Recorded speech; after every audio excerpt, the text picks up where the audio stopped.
नमस्कार। इन दिनों budget BBC documentary के ऊपर काफ़ी चर्चा हो रही है, लेकिन उसके साथ साथ एक और मुद्दा जो काफ़ी गर्मा गर्म बहस का मुद्दा बना हुआ है, वो है अडानी ग्रुप के ऊपर जो अंतर्राष्ट्रीय एजेंसीज के द्वारा किया गया प्रहार।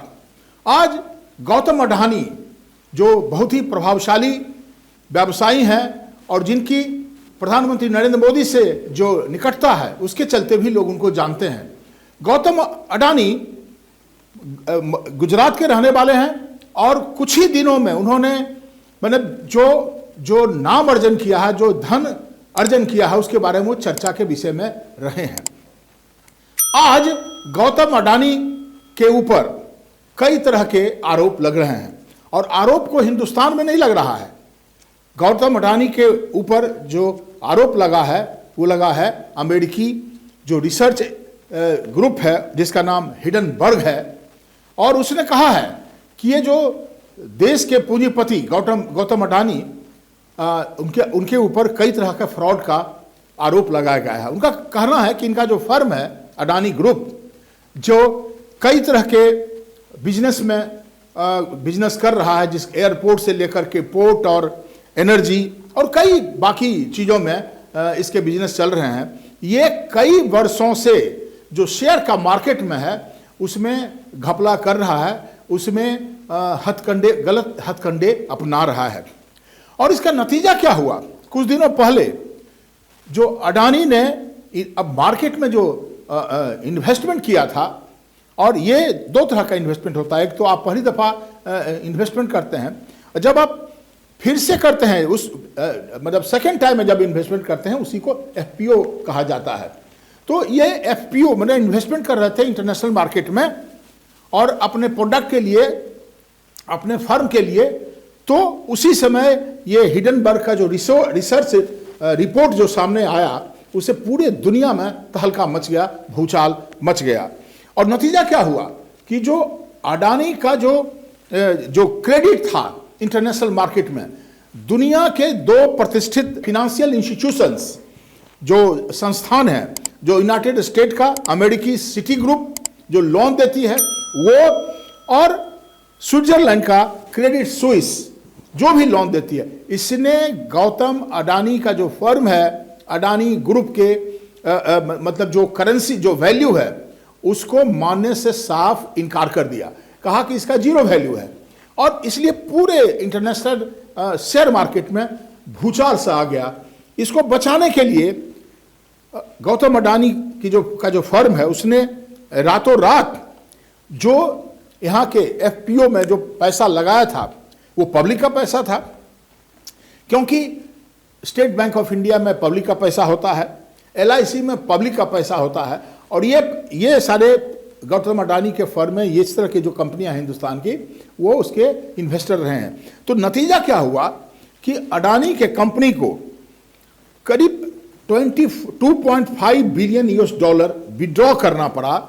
जो उसने मार्केट में इन्वेस्ट किया था उसको रातों रात उसने विड्रॉ इसलिए कर लिया, और यह कह करके कि मार्केट में उठापटक हो रहा, भूचाल आ गया है, इसलिए वो जो पब्लिक का पैसा है, पब्लिक का जो शेयर है, उसका वो इज्जत करते हैं, उसको ऑनर करते हैं, उस पर किसी तरह का मतलब आंच वो नहीं आने देना चाहते, इसलिए उन्होंने पैसा वापस कर लिया। और इसका नतीजा क्या हुआ है, जो रिपोर्ट आ रही है बीबीसी, दुनिया का कोई भी ऐसा अखबार नहीं है, बीबीसी और हिंदुस्तान के सारे खबर में आप देख सकते हैं इस खबर को, कि ये जो उनका फर्म है, इसको तकरीबन 108 बिलियन यूएस डॉलर का घाटा लगा, और खुद गौतम अडानी को 48 बिलियन यूएस डॉलर का घाटा लगा है। और आपको याद होगा कुछ दिनों पहले तक गौतम अडानी इस पूरे दुनिया में जो धनाढ्यों का जो लिस्ट था, जो सूची थी धनाढ्यों की, उसमें उनका पूरे दुनिया के धनाढ्य के लिस्ट में उनका तीसरा स्थान था। इस एक घटना ने जो उनको जो फर्क लाया है वो ये लाया है कि जो फोर्ब्स का बनाया हुआ इंटरनेशनल रिच का जो अंतर्राष्ट्रीय धनाढ्यों का की जो सूची होती है, वो अचानक गौतम अडानी की जो कंपनी है गौतम अडानी तीसरे स्थान पे से धड़ाम से गिर करके आज 16वें स्थान पे आ गए हैं। ये इतनी ही बात नहीं है, आज ये जो घटना घटी है अडानी ग्रुप के साथ और इंटरनेशनल मार्केट में, वो ये एक तरह से समझिए कि भारत के लिए बहुत ही मतलब सेटबैक है, इंडियन इन्वेस्टर्स के लिए सेटबैक है। और कहीं न कहीं जो हमारी सरकार है, केंद्रीय सरकार के ऊपर भी एक तरह का प्रेशर आप देख सकते हैं।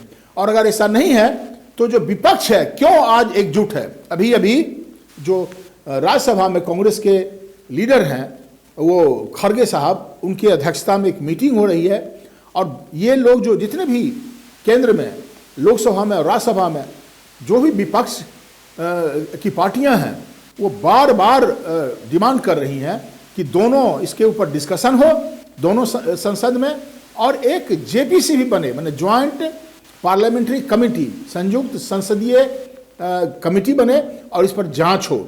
आखिर इसलिए जांच हो कि ये इसमें लोगों का पैसे के ऊपर आंच आएगा, लोगों का जो शेयर है वो उसी का पैसा इन लोगों, अडानी जो है सो इंटरनेशनल मार्केट में लगा रहे थे और फिर से उनको फायदा मिल रहा था। तो ये जो घटना है, ये जिस दिन बजट पेश हो रहा था शायद उसी दिन की घटना है। 2-3 दिन के अंदर ये बड़ी घटनाएं 2-3 जो घटी हैं। तो आज जो अडानी के ऊपर, गौतम अडानी जो कुछ दिनों पहले चर्चा में आए थे, मुझे लगता है 2-3 साल में गुजरात में हो सकता है कि लोग शायद जानते हों, लेकिन गुजरात के बाहर खास करके दिल्ली में और हम जैसे लोग तो कुछ ही दिनों के अंदर गौतम अडानी का नाम सुने हैं। एक मामूली घर का लड़का जो अपने बिजनेस के सहारे, और पता नहीं जिसको इनके बारे में और क्या क्या कहा जाता है, वो काफ़ी एक ऊंची स्थान पर पहुंच गए थे। आज ये एक हिडनबर्ग के रिपोर्ट आने से उनके प्रतिष्ठा में और उनके पूरी कंपनी के लिए एक बहुत बड़ा सेटबैक है। तो इन्हीं चंद बातों के साथ मैं आपसे विदा लेता हूं। जब अगली बार मिलूंगा तो फिर किसी और मुद्दे पर बात करूंगा। धन्यवाद।